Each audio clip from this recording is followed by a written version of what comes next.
రోజుకొక గుడ్డు తింటే ఆరోగ్యంగా ఉంటారని ప్రతిసారి డాక్టర్స్ చెప్తూనే ఉంటారు. కానీ పేద మధ్యతరగతి ప్రజల్లో చాలామంది ఈ విషయాన్ని సీరియస్గా తీసుకోరు. ఎలాగో టిఫిన్ చేసేస్తున్నాం కదా, భోజనం తింటున్నాం కదా, అదే పనిగా గుడ్డు కొనుక్కొని ఎక్కడ తింటామని లైట్ తీసుకుంటూ ఉంటారు. ఇలాంటి వారందరికీ గుడ్ న్యూస్. కోడిగుడ్డులోని పోషక విలువలను దృష్టిలో ఉంచుకొని రేషన్ షాపుల్లో కూడా గుడ్లు పంపిణీ చేయాలని national egg kitchen promotion council Telangana ప్రభుత్వాన్ని కోరింది.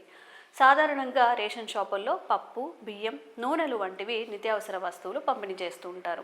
అయితే గుడ్డులోని పోషకాల దృష్ట్యా రేషన్ షాపుల ద్వారా వీటిని కూడా సప్లై చేయాలని ఎన్ఈసిపిసి చెబుతోంది. ఈ క్రమంలో గుడ్డు ప్రాధాన్యతను, అందులోని పోషక విలువలను వివరిస్తూ కౌన్సిల్ రూపొందించిన ప్రత్యేక క్యాలెండర్ను సోమాజిగూడలోని ప్రెస్ క్లబ్లో కౌన్సిల్ అధ్యక్షుడు డాక్టర్ బాలస్వామి, పౌల్ట్రీ ఇండియా వ్యవస్థాపకుడు పొట్లూరి చక్రధర్రావు సంయుక్తంగా ఆవిష్కరించారు.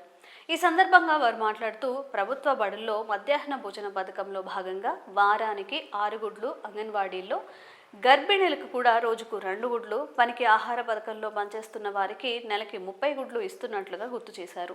ఎన్ని గుడ్లు తిన్నా కూడా ఆరోగ్య సమస్యలనేవి రావని, గుడ్డు సంపూర్ణ పౌష్టికాహారమని, కొలెస్ట్రాల్ పెరుగుతుందన్న అపోహను వీడాలని చెప్పారు. రేషన్ కార్డు ద్వారా ప్రజలకు కూడా నెలకు కనీసం 30 గుడ్లు అందిస్తే సామాన్య మధ్యతరగతి ప్రజలు అనారోగ్యాలకి గురి కాకుండా ఉంటారని చెప్పుకొచ్చారు.